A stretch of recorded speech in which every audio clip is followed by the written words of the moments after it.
Good afternoon. Welcome to Managing Shifts in Community Resilience Priorities in Light of COVID-19. I'm John Cashmar with the Southeast New England Network, and we're co-sponsoring the webinar today. The Southeast New England Network focuses on training and technical assistance for stormwater management. Our vision is to build resilient ecosystems and connect communities through action, collaboration, and innovation. And our mission is to empower communities to achieve healthy watersheds, sustainable financing, and long-term climate resilience. You can find out more at snepnetwork.org. And the geography we cover is Southeast Massachusetts and Rhode Island.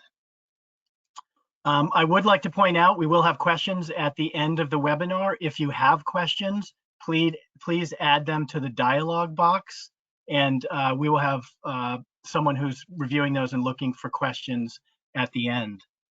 I'd like to now introduce Joanne Throw. Joanne joins us from Bristol, Rhode Island. She's a core team member for the network, working on innovative finance and leadership development. Joanne is president of Throw Environmental, as well as a senior fellow at the University of Maryland School of Public Policy. Joanne's past experience includes serving as Deputy Secretary for Maryland Department of Natural Resources and Director of the Mid-Atlantic Region's Environmental Finance Center. Joanne currently chairs US EPA's Environmental Finance Advisory Board and is also co-chair of the National Stormwater Finance Task Force for the US EPA. We're also very pleased to have the Association of Climate Change Officers, ACO, co-host this lunchtime webinar series with us. ACO is the premier professional development organization for individuals addressing climate change within their organization. And we look forward to today's conversation. And I'd now like to turn it over to Joanne to get us started. Thanks, John. Well, good afternoon, everyone. This is the fourth time you'd be spending lunch with us, so we welcome everybody. Dan Krieger, you are the Executive Director of ACO, and you've been doing an amazing job bringing in a lot of people and working with me on this lunchtime series. We have two amazing guests today. The topic, as John said, managing shifts in community resilience priorities in light of COVID-19. So we have very different perspectives joining us today. The perspective one from Orlando, Florida, we have Chris Castro, who is the Director of the Office of Sustainability and Resilience. So this is interesting, Chris. You come with a very diverse background in terms of the work you've done to date. So you've been what they call an eco-entrepreneur, which I absolutely love that term. You are all about building sustainable cities, and you've had your plate full for a little while. So we're going to talk about that. I read a few articles that you've written. Also, I noticed that your work, you were the president of a nonprofit and ideas, and you were moving things forward. You were building things about fleet farming. You were also making an appearance in Pittsburgh to Paris, which is pretty awesome. So I can't wait to hear all that you have to say today. That's pretty amazing work you've done moving forward so far. And also Nancy Smith. Nancy, we are so thrilled to have you in light of all that is on your plate with the public health sector right now in the middle of this crisis. So Nancy is the community engagement. She is the program manager for community engagement, Office of Public Health Preparedness at Boston's Public Health Commission. So Nancy's background, you've run the gamut from covering everything in terms of family health, substance abuse. You have emergency management preparedness, working with so many levels at the community level. And you're all about building relationships. So we really want to tie what you've been doing, both of you, Chris and Nancy, with your careers, but also with your cities, and get that perspective. But first, I want to turn to my co-host here, Dan. So Dan, just for people to remind them, we've been doing this lunchtime series this is our fourth week, had some various topics. I've really enjoyed this. Our experience, our interaction goes back to Maryland. Our time in Maryland with the Climate Leadership Academy and all the work you've been really doing to develop climate readiness. And you have also, since this crisis has occurred, you have hosted so many different town halls and coffee hours and, really hearing from people around the country, and specifically on many topics, but specifically on their shifts, what's been happening on managing all of these shifts in their climate priorities. And I wondered if you can get us started by telling us what you've been hearing. Just give us a snapshot before we can turn to our Sure. city guests here. Well, and in fact, one of our guests actually helped inspire the topic for this particular webinar, and it was a conversation that Chris and I had about what was going on with his work about 2 months ago. Now, wow, time flies. Where the question, there were questions like, what is my role going to be with this city? Is it going to be what it used to look like, or am I going to be asked to take on a completely different portfolio? And what does it mean for the things that I was doing in February in the context of this? And yet at the same time, if I shift myself over to the work that Nancy does, those priorities haven't shifted. Public health should never have been a lower level priority. That was always there. We've kind of rediscovered it in a way. And so there's kind of this interesting sort of rebirth to some degree, or awareness, awakening. And in other areas, it's looking at, well, how do we deal with the tomorrow in the context of today? We hosted in December the first Global Congress for Climate Change and Sustainability Professionals. Chris was a big part of that program. And what we were aiming to do at the time was to bring climate change and sustainability professionals together to address the key challenges that the field of practice was having as a whole, from elevating the stature of the leaders in the field, to advancing the recognition and the value of the field of practice and increasing the demand for those skills. And so we were having all of these conversations. We had a steering committee of 50 some professionals from across sectors and roles shape a program all year round. We had a 4-day program that was built around a series of professionally facilitated discussions. We have this whole set of outcomes that we aimed to publish in March, and COVID comes. And we're still trying to think about what those action areas are now in the context of, well, some of the things that we thought were emergent priorities in December now maybe are 3-year issues. And some of the things that are priorities today still align, but have risen up in stature. And so it's really interesting to kind of take and use this as an opportunity to recalibrate.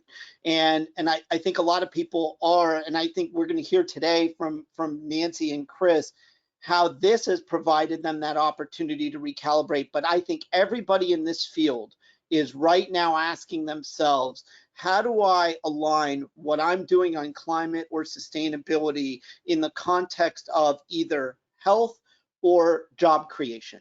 Because those are the two key priorities that we are hearing over and over and over. And if it doesn't tie into one of those two things, then it feels like that is not something we're going to be working on right now. And that's kind of what we're seeing and hearing through months of these interactions, tying back to the conversations we've been having, frankly, for 12 years as a field.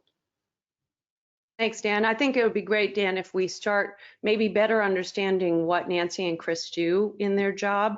So Nancy, give us a snapshot of what your job as program manager is like in the community. Okay, so my everyday job is about get ready, be safe, stay healthy, and creating relationships inside in all the 23 neighborhoods in the city of Boston.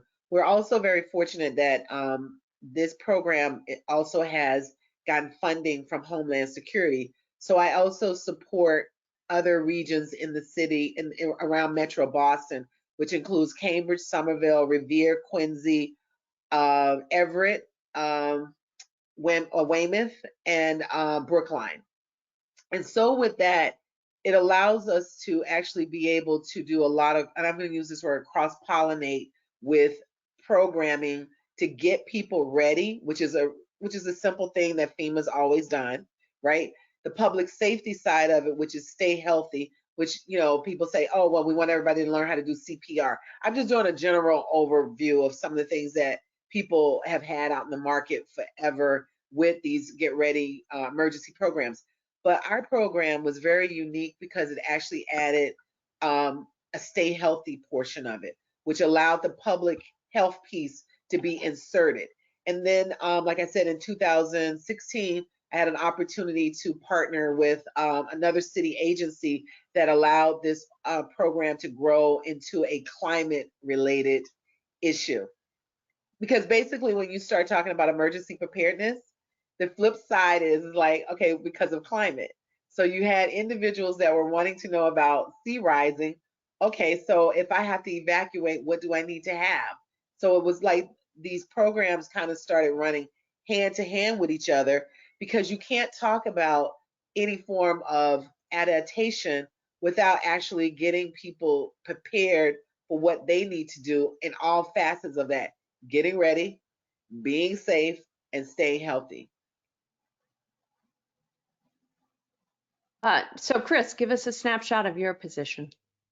Yeah, so I am at the City of Orlando. I direct the Office of Sustainability and Resilience, and I've been here for the last 6 years. And ultimately, the charge is to transform Orlando into one of the most environmentally friendly, socially equitable and inclusive, and economically vibrant cities in the country.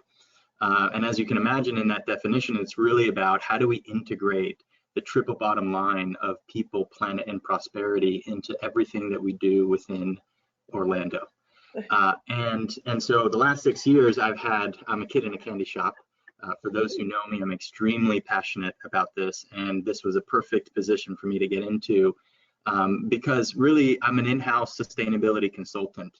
I often describe my role as that because what we do every single day is help our departments and divisions throughout city operations, whether it's police, fire, planning, permitting, streets, stormwater, neighborhood relations, you name it, all of them, in integrating sustainability into our operations and to the services that we provide to our residents. And in addition, then look externally at how do we integrate with the utility and the airport and the transit authority and our academic institutions and our overall business community and residents, all to create this cultural transformation towards sustainability. Now, Orlando is one of the fastest growing cities in the country. We had about 1,500 people moving to Orlando every single week. And this was pre-COVID. We still are seeing significant movement into Orlando. And in addition to people coming to live, work, and learn, we're also the most visited destination in the Americas. Last year, we had 75 million people come to Orlando to visit. Obviously, we're in a new normal, and so that all could potentially change. But I mention that because as being in this growth spurt that Orlando is in our kind of trajectory, this notion around sustainability is becoming so much more important. And so under COVID, we're beginning to see some changes, and I look forward to diving into that in this conversation. Thank you. So Nancy, I'm going to shift back to you. So we're managing shifts in community resilience priorities, all right? So that's our title for this conversation. And, you know, Dan said when he just opened, and he said, your position hasn't shifted, public health shouldn't shift. And so I want to go back to you and hit you up with that. Has it at all? You know, it seems to me it evolves every day. It changes every day based on the priorities of what's going on in the city. So talk a little bit more about that. Okay, so I am going to step back just a little bit prior to COVID-19. So the New England area itself, basically for so many years, have just been worried about Northeasters. The snow is coming. Oh, let's go to the store and just get everything. And they've also had this, I'm going to just be very nice, a luxury of like, especially in the Boston area, the amount of times that electricity would go out would be is few and far between. All right. You may have little pockets of different places, but overall, the city infrastructure for snow is solid. All right.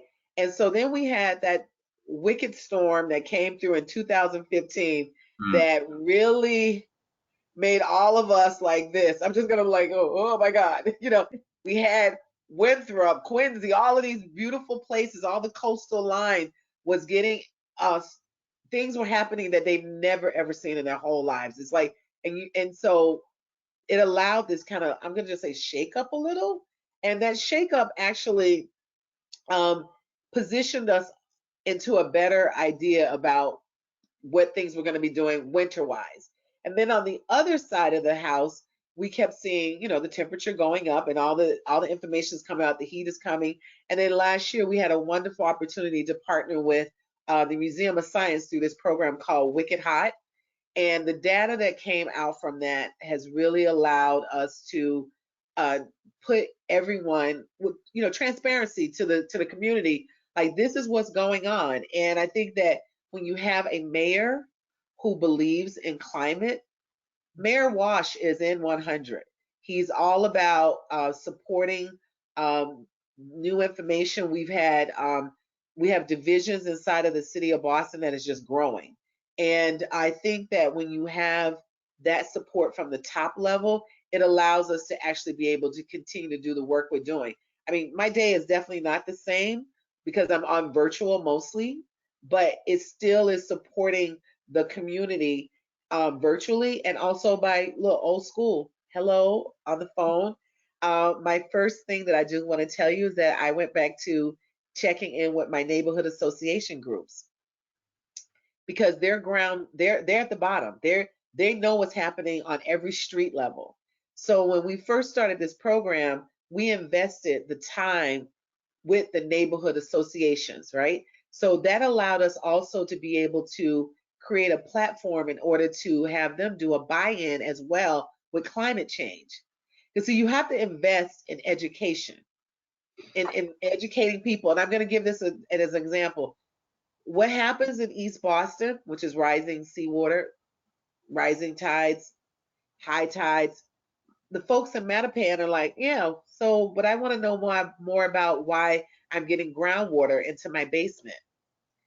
That's okay what's happening in East Boston, but this is what's happening in our neighborhood. So with that idealism, you really have to create a parallel of discussion that is really block by block. And when I mean block by block, it could just be neighborhood by neighborhood in regards to what their concern is. And so old fashioned during this time, all I did was just shot a few emails out to people. They were very happy to know that I was, because, you know, wanted to just check in. And then that's when I started finding out, guess what? They're all doing these virtual neighborhood association meetings. And so yeah, I get invited to all these things. And one of the ones that happened last week was pretty cool. The mayor popped in, and he's popped in. That's terrific. Yeah. So. Well, thank you. That's terrific. Now, for Chris, you know, what about community resilience? If you're saying that Orlando is, you know, stepping up to be that smartest, most sustainable city in the United States, what about resilience in light of this pandemic? What's the reaction? Most definitely, and over the last couple of years, we've tried to integrate this work around sustainability and resilience into the organizational structure, and have created this new Office of Sustainability and Resilience.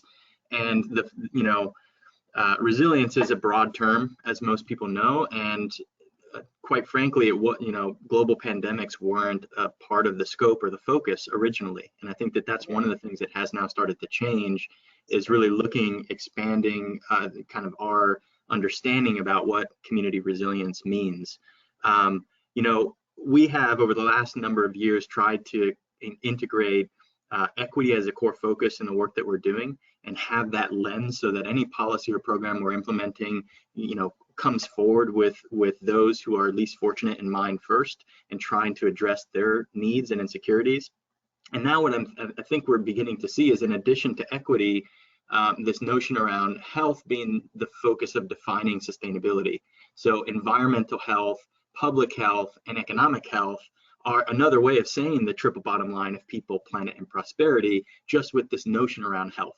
And I think we're going to begin to see cities in our communities pivot the focus towards health, public health, and equity in this in this new normal that we're in.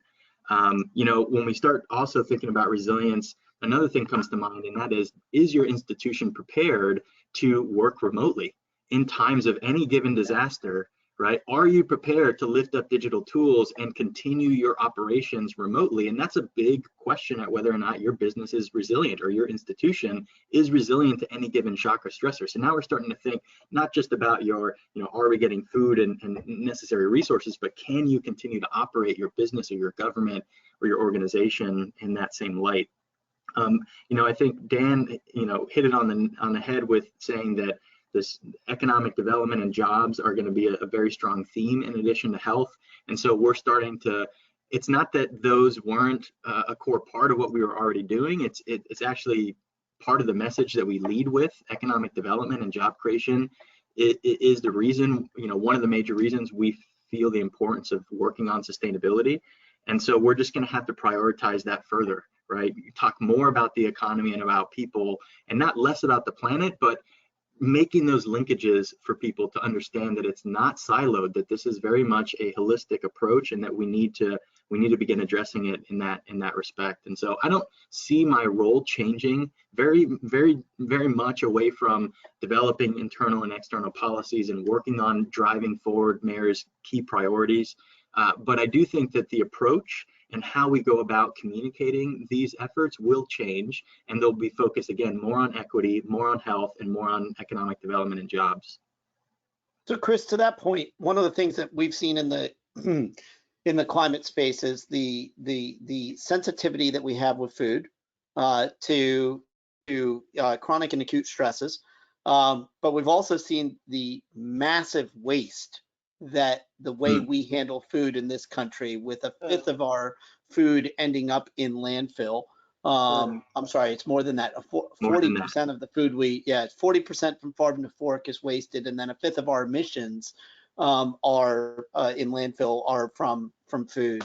I mean, these are massive numbers, but you're starting to see a shift in how you use land in the context of food, which correlates to a shift in priorities. We see long lines of people who can't get food right now, not to mention some failings in the food supply chain and distribution that are impending or already happening. How is that shift manifesting itself in the context of your work? And Nancy, I know you have some insights on that too. Yeah, really good point.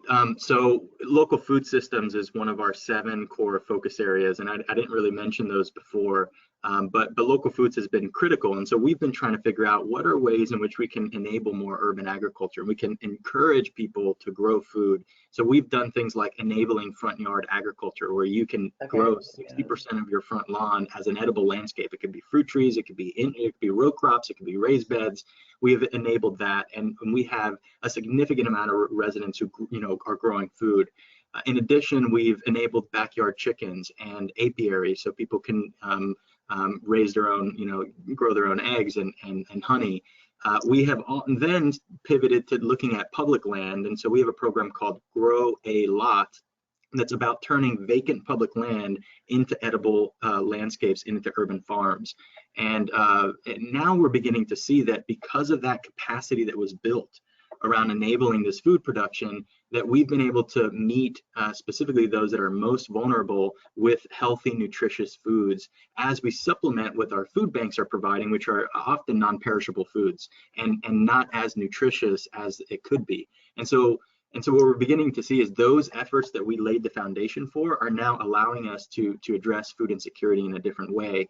My office kind of stepped in very early to begin aggregating the produce grown at community gardens, the produce that's being grown at our convention center. We have these vertical hydroponic towers, and every single week thousands of plants being grown. So we're taking all of that. We're taking, of course, the plots, the Grow a Lot plots. All of that food then is now being donated and supplemented with the food bank, and we're doing that on a daily basis. I have staff that is literally out there getting this produce, harvesting it, cleaning it, processing it, and delivering it. And so that's an interesting space that we weren't expecting to fill in this time of crisis, but because again of that capacity, we've been able to address it. And then very quickly on the food waste side, I think that's a really important piece, that, you know, 40% of the food that's grown in this country is not eaten, often ends up in our landfills and contributes to the climate crisis. So we've instituted 2 really important programs. One is we're now encouraging that homeowners divert their food waste at home through a backyard composter. We now provide free 80-gallon composters to every resident in the city of Orlando that wants one. They go online, they fill out a form, very simple, and in a month or less, we deliver it assembled so that they can begin to divert that waste. That's important from an economic standpoint because it minimizes how much taxpayers spend to tip that waste into the landfill. We don't own the landfill. So if we can minimize how much is going into the truck, we can save people money. And that's one justification. And the second one is at the commercial side of things, the hotels, the restaurants, conference spaces. We now have a program where we fully divert and take it to a waste to energy plant to create energy. And again, trying to address the food waste component and the food security aspect kind of simultaneously. So Chris, before Nancy, I'd let you follow up with that. Chris, I have a question from one of our listeners, and on your front yard gardens, do you have a toolkit that's already developed for the Empty Lot program? Is there something that people can start looking at? Because I know I've read your article on, the farming, fleet Yes. farming, but do you have any toolkit or something that some of our people here in New England could use?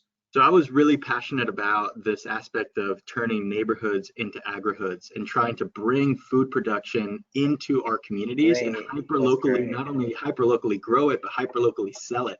And so I ended up getting together with some friends. And as you mentioned, I'm an eco-entrepreneur, so I've started a number of nonprofits and companies. One of them is Fleet Farming, FLEET farming.org. And this organization did just that. We approached homeowners with this model to say, hey, if you give us your land free of charge to the nonprofit, we'll come in, put all of the inputs to build, grow, harvest, maintain. The homeowner can keep as much of that produce that they can eat, and we take the excess and sell it to SNAP eligible farmers markets throughout that community. So it's literally hyper locally grown and distributed and sold. And we now have over 60 homeowners that have offered up quarter-acre, half-acre lots and growing that food and hiring people, employing them to do so. And so check out fleetfarming.org. We do have a toolkit. We do have more information about how you can take this model and expand it to your community. I love it, Chris. Nancy, you were going to follow up on the ag piece. Listen, I don't know if I can follow up on that. I mean, this is fantastic. I'm sitting here, I can tell you that from the standpoint, I'm going to go back to Mayor Menino. He's passed on, but during his tenure as mayor of Boston, they had a picture that showed his open space before he arrived and before he left. He was adamant about gardening, opening up these wonderful spaces so people could start growing food and all kinds of things. And so Mayor Walsh has actually continued on with this. So you do see more and more people in the Boston area doing more urban farming, right? We would probably like to see more of those spaces opened up for urban farming, but there's also this big how can I say? I can't say that it's there's a pressure to create more affordable housing. So what happens is when these locations come up, the community is the one who determines the priority. I'll use this for an example in my own neighborhood. I live in a Grove Hall area. Now you guys hear the word Grove. That meant that at one point this was a farming area, right? There's different places that we found living here as just a resident, that there are pockets of all of these trees that are apple trees and pear trees. And I'm going to give you a funny story that happened. We actually went and got some of these apples, and one of my neighbors was like, "What are you doing?" I said, "These are apples." She said, "Nobody eats those apples." I said, "There's nothing wrong with these apples." And she said, "I've been living here all these years and nobody will eat those apples from those trees because they think that something is wrong with these trees." There's nothing wrong with these trees at all. But what is going on in our community is that urban dwellers haven't had this idealism of being a farmer. And so there's little small ways of educating them in growing stuff like in shopping bags. In these very small little areas, you grow right in your little shopping bag. And then the other thing is because we have such a short growing season, a lot of the folks who are planting, they're planting things now. Like I think one of the ones that we looked at was looking at vegetables that can mature like in 65 days Hmm. because, just because of the maturity date. But I think going from a bigger picture about what the city is doing is that I know that we do have some hydroponics locations that are in one of the neighborhoods that is recently, they just recently purchased or they were leasing this land, but the growth has not happened quite like how it's happening in Orlando. And I think it has a lot to do with, like I said, they're voting. They're voting for the space. If you say you want open space and then the community votes and says we want affordable housing, kind of Sure. lose out. Some of the things that I've seen even in my own neighborhood where they'll create housing and they'll put like open space in the middle of the apartment units, which is like an Yeah. old fashioned way of how they used to do things a long time ago, instead of just an apartment building and then just all concrete. So that's what's happening. It's more So of a Nancy, I'm sorry to cut you short, but I think this speaks to an opportunity to align some things here, because the one, Chris was talking about the importance of education and engagement, and you were too. But there's a housing need. There's a food desert issue in a lot of communities, and also this could be a job creation engine.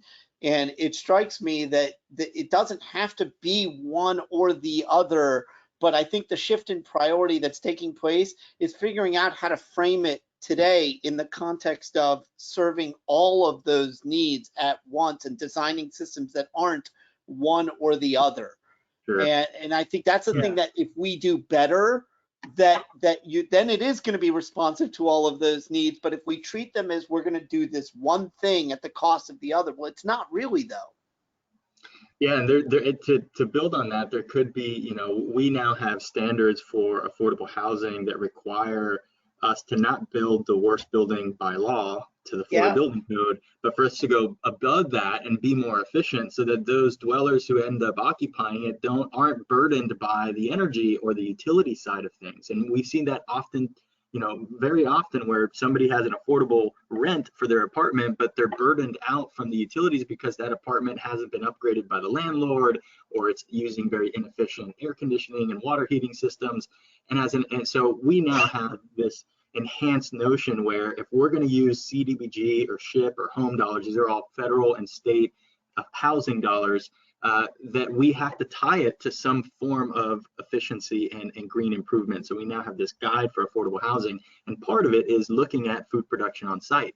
I agree that if we build an affordable housing complex, ideally we have a community garden for those urban dwellers at that Right. site, in that courtyard, where they can actually Yes, grow food and meet their own needs locally. And so I do think that there's parallels that it could be made, so it's not one or the other, but it's yes and. So I just want to mention, like, we have a lot of new construction going on. Boston, someone made a joke one day and said to me, if we got a chance to look at the crane report, there's it shows like how many cranes are up. We'd probably be really shocked and scared. But that means that the construction is happening, but also in the sense of like the placement of people and making sure that we do include affordable housing in most of these locations. I think that one of the things that has been concerning is that we have an older stock of housing, housing stock. So I'll give you an example, even what happened with my own home. This house was built in 1898. All right. So when I got ready to have insulation put in, I had to actually have the wiring updated. Okay. Which meant, and wiring is not included in any of the, we have this program called Mass Save, where you get, for homeowners, you get a little bit of this to help, to offset costs. But for me, I had to pay the money for electrician to upgrade the house in order to get the blown in insulation. All right. So what we saw in the city was that there were certain neighborhoods that were taking full advantage of this new program that the city had. And there were other neighborhoods like the one that I live in were not. And part of it has to do with the older stock needs to have the upgrade of electrical work before the blown in installation. So going back to the table and looking at how those dollars can be spent, and looking at partnering probably with the unions in order to get some special deals. I know that they did some pilot programs for seniors, that they brought their their electrical systems up to date so that they could get the installation. So looking at that across the board, how it can help all of the older neighborhoods with the older homes to do that. Well, Would be I great. want to shift now. There's a couple things that I wanted to make sure we had time to discuss before we take some of the questions that people are sending in. So first of all, Chris, we're talking about, you know, the opportunity to continue on a path of resilience, preparing for climate resilience, and we're talking about economic growth, economic development, and tying jobs together with our plans. Now, you and I had this conversation recently, and you were thinking that, hey, there is no reason why we can't continue to double down on our efforts and still continue to make places like Orlando and all the things you are doing, for all the plans you are putting in place, all the policies, and why can't you attract, you know, people who are leaving San Francisco because it's just too expensive, and you are taking resilience and putting all of these activities locally that people will be attracted to. So talk a little bit about what that means to Orlando in light of dealing and recovering from COVID-19. 100%. And you know, every city in this country, especially now, is trying to better understand what our future looks like from an economic standpoint, and how do we go about attracting the creative class and the talent that ultimately will drive business development to occupy your city and to continue the economic engine. And you know, what we've identified is that investing in sustainability, and as you mentioned, doubling down on it, especially now in this time, is one of the most important strategies we should be looking towards in our communities to create jobs, to continue to reduce our impacts on the environment, on the climate crisis, and at the same time improve public health.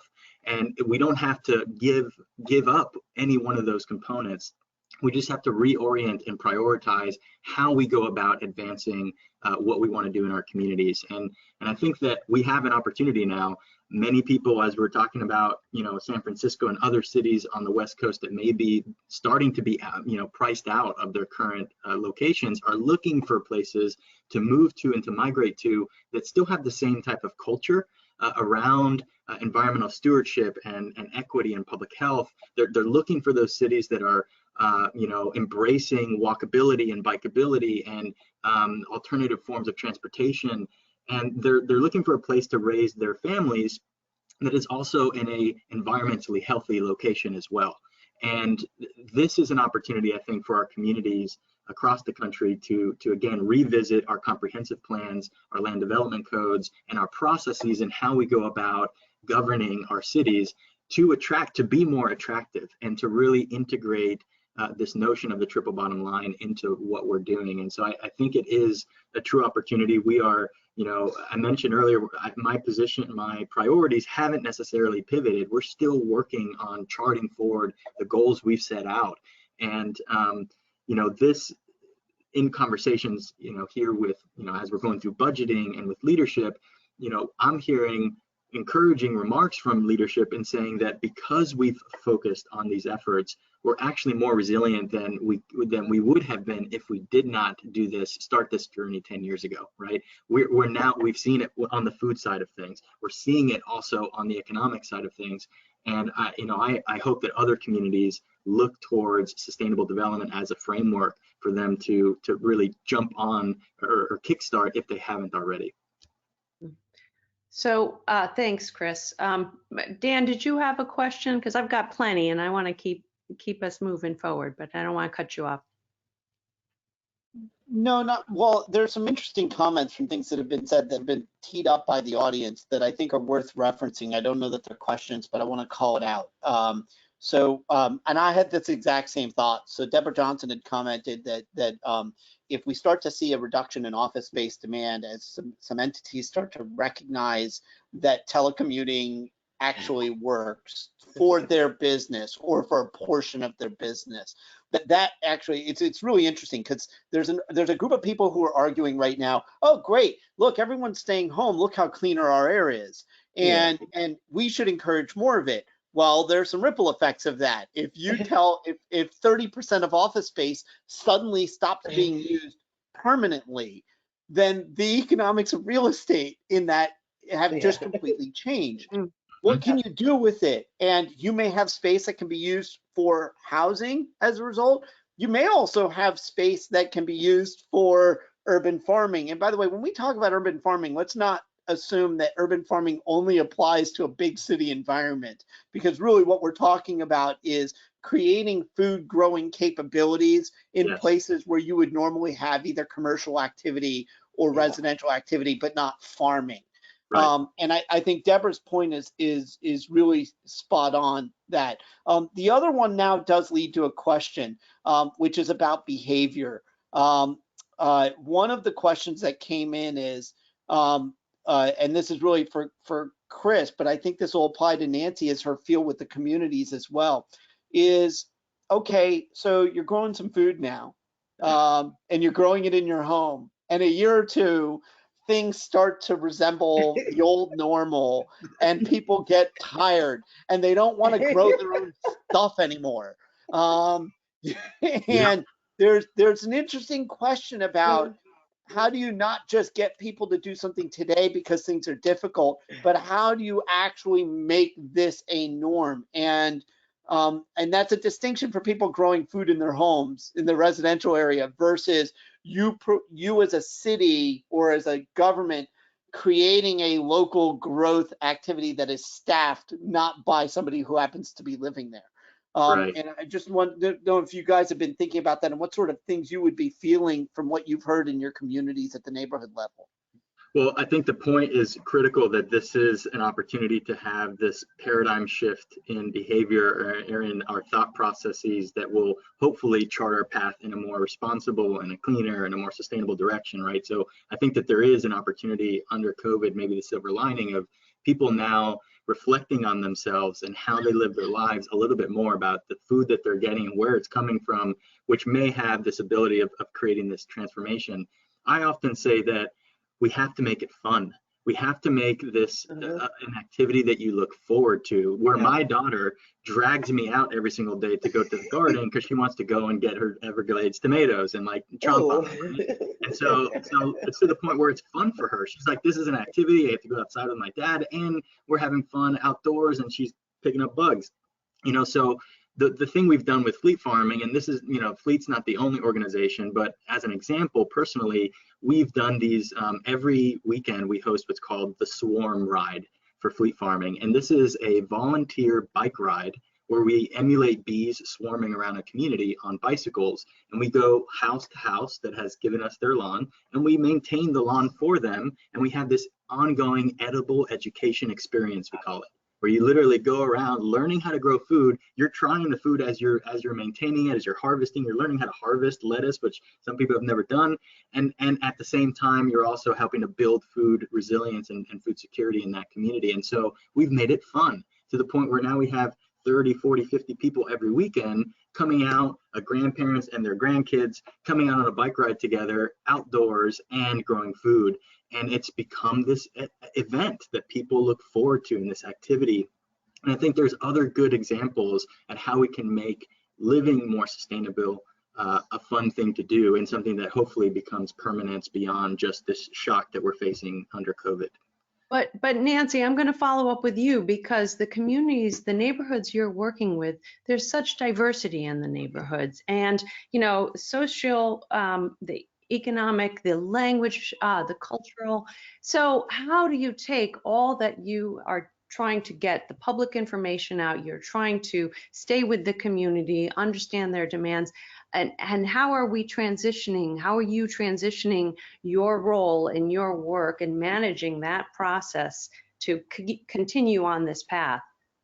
So early on, when we've gotten funding from the Homeland Security, our program, Get Ready, Be Safe, Stay Healthy, is actually in 11 languages and also in Braille and MP3. So yes, and so because I follow a true FEMA policy of the whole community, the whole entire community. So my relationships are layered in many different ways. Like I'll give you an example. One of the things that's happening with the Disability Commission.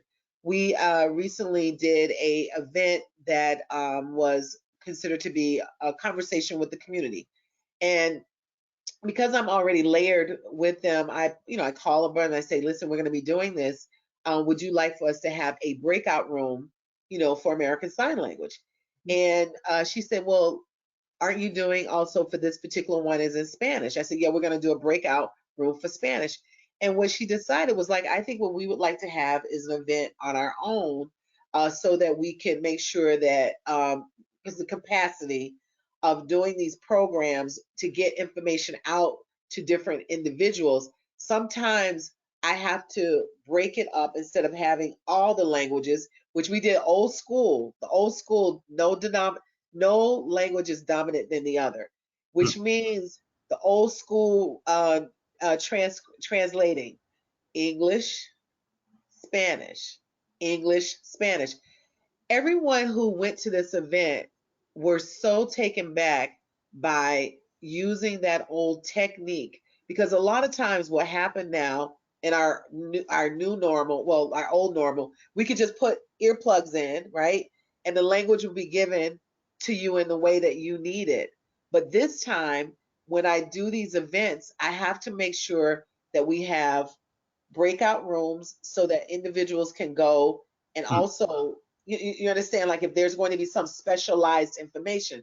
But for the community itself, is so diverse that we do have to sometimes use the whole community platform, but we have to also sometimes break it down into breakout rooms, because of like Zoom has different plugins that you can do for different languages. So that's the only thing that I've found has caused a little bit different for me, because it was brick and mortar. One time we had one event and was translated in 3 languages, and we had English, Arabic, and Spanish.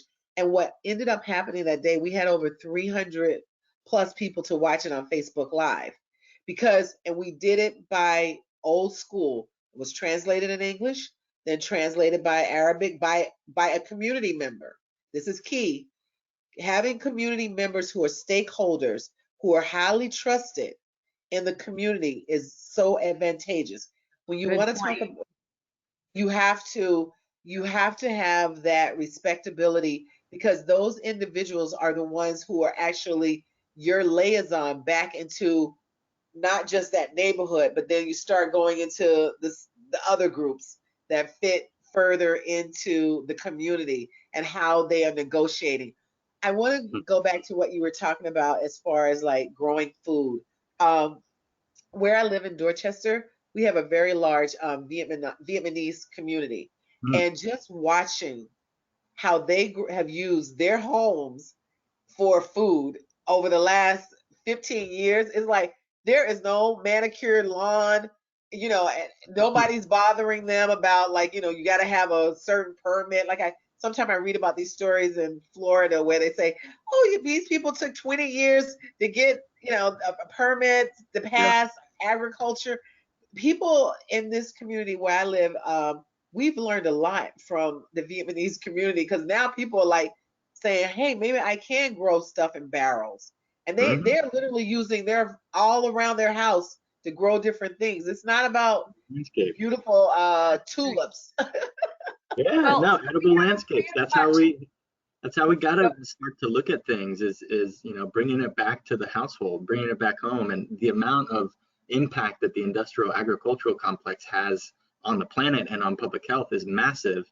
And as cities, this is an opportunity again to reignite local economies and keep that dollar in our local neighborhoods and give us purpose. And so, Fleet Farming really started to attack the residential lawn, because it's the #1 farmed crop in the country is sod, St. Augustine grass, #1 farmed crop. And we're also losing about 3,000 acres of that every single day to development, daily, 3,000 acres daily of agricultural lands to development. So the question becomes, looking out a couple decades from now, where are we actually going to meet our food needs? We have to bring it back into our neighborhoods and encourage people to start growing food on the side of their lawn or has a couple fruit trees in their front lawn. These are things that cities, I think, are obligated to start to push forward, and they help public health and they help the economy and they help the environment. I mean, again, triple bottom line win across the board. Thanks. Dan, we had a few questions. Your eyes are better than mine. Do you want to take a few of the questions? We've got about 10 minutes left from the team. Yes? These reflect an improvement in vision, but not necessarily a correction in vision. All right. Well, okay. No, I got it for you. Okay. So one question came in from Chris Carrick, who's with a regional planning body up in Syracuse, New York. Okay. Have you participated in scenario planning as a way of drawing out the implications of overlapping and mutually reinforcing crises? So, for example, what if Boston or Orlando are hit by a hurricane or major storm during a pandemic? So we had a whole webinar about this, but are you seeing that there's an increased or renewed focus on that right now, or? I'll definitely speak on that one. That was one of the things that was brought up. All the tabletops that we do. The first thing they love to do is take away your electricity, and they love to take that away and then ask the question, business continuity. So business continuity is not just based on your office business. Business continuity is based on families. What are the families' business continuity? And I think that we have to work a little bit more on this sustainability from the family side of the house, right? Having them create their own little tabletops, all right? Because see, here's the thing. I love watching, and I do this, I love watching when they evacuate from Florida. You see everybody get in their cars and they're heading to Atlanta, Atlanta, Georgia, or to Georgia, right? That's where they're going. Atlanta gets it, right? But what happens is when you say evacuation in Boston, the question comes like, where are we going? Some of the folks have actually, they want to know, where are we actually going to be going? And so the mutual aid over the last couple of years, the city of Boston has, they're working with all of these other neighborhood organizations, not neighborhood, neighboring cities, so that we can really have a real robust evacuation plan. But also there was funding that came out for displaced individuals due to climate. And this is very, very, very, very important that, we receive the funding for this. And this is actually going to allow the city of Boston and all the neighboring towns to really look at the displacement of people due to climate. And I know that you deal with that on a regular basis in Florida. This is something that's really, really new to the New England area, especially in this area. And so I think it's important that that we look at tabletops, business continuity, not just for the level of what we're looking at for our offices, but business continuity is actually taking place right now, every day in those homes. Families are actually, it's a fancy word, but they're doing it right now. And so to actually embrace them and let them know how successful they have been during a pandemic, no schools, and being able to survive just in this last month. Let's clap. Yeah. Okay, let's clap to all of them, how successful, because it really has been something that we didn't put on the table for them. And we're seeing them be very resilient. We're seeing them do business continuity. And I think that we need to really tap into that, like with adding these other injects, Yep. All right, Hurricane- Chris, you have a follow-up, and I want to get to see if we have time for That was one or two excellent. more questions. That was excellent, Nancy.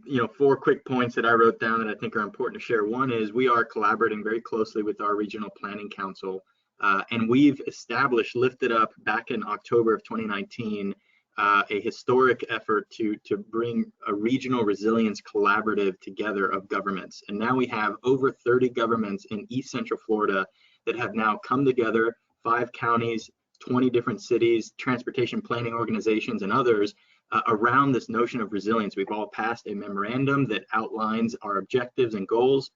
And we're beginning to look at some of the things that you mentioned here around our vulnerabilities and hazards and risks to the region. So we've lifted up these working groups. We have a climate vulnerability and risk assessment now being expanded beyond climate under COVID to really look across the board at what those risks are.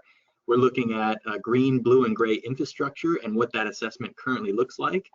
We're also looking at, from an equity and health perspective, have a working group, and even regional greenhouse gas emissions, the way that kind of Washington, D.C. Metro does through their COG and their Council on Governments. Yeah. So we're beginning to look at that regionally and start to look at not just one hazard, but how does one complement or kind of build upon another. And this notion of a hurricane season coming during COVID is something that we are having active conversations with and about, not just in the city, but regionally. 2 other quick points is climate migration is a huge deal for Orlando. If you look at the studies that have been done by Yale and others, Orlando specifically, our location is the hotspot in the Southeast because of the coastal communities in Florida and those in the Caribbean having already strong links to Orlando. And so during Hurricane Maria and Irma in 2017, we had 300,000 people temporarily for over a month move to Orlando, 300,000, and 10% have stayed permanently. We now have 30,000 more residents because of the climate crisis and the direct impacts that they have. So we're starting to work with the University of Central Florida and have lifted up an urban resilience initiative program at UCF to start to look at environmental migrants and what's the criteria we have to think about, what are the things that we have to start to project out from a housing, from an economy, from a jobs perspective, from a kid's schools perspective. What happens when another 500,000 people move to Orlando in the next 50 years because of climate? So that's front of mind. The last point is around training our communities. And there's this notion around CERT trainings, right? CERT, really trying to go down to the neighborhood levels and equip them with the proper resilience strategies so that in time of a crisis, they have direct links to the Emergency Operations Center and we have 2-way conversation flows. I think you're right, Nancy, about needing to now integrate, in addition to your traditional CERT training, we have to start to talk about some of these other layers that, as we're starting to realize, are very interconnected as it relates to the crisis that's being played out, whether it's equity and low income people disproportionately being impacted by COVID because of underlying health disparities that we've seen, to other ways in which we can make them more resilient. So I love those points. And I just want to tell you, I'm actually the CERT director for the city of Quincy. Oh, you are? Yeah, they actually received the funding, and I came in to support this city, and it was March 11th, and unfortunately we weren't able to do our first CERT training just because of what happened with this for Massachusetts. Yeah. That's good. But I am a CERT trainer. I totally believe in CERT. We need more people like you in those roles and getting the word out and being able to have these linkages between government and with communities in a more seamless way so that we can disseminate resources and information a lot more effectively and save people's lives. At the end of the day, this is about saving lives in times of a crisis, and we can continue to equip our communities better. To that point, I think it's really important that we manage that distinction with engagement, education, and training, and those are very different activities, and they're all needed and with different organizational approaches to them. I've already seen, Chris, we've been a part of some of the early efforts to actually train professionals on climate preparedness and action through ACO's training programs. You guys are exploring beyond doing just that.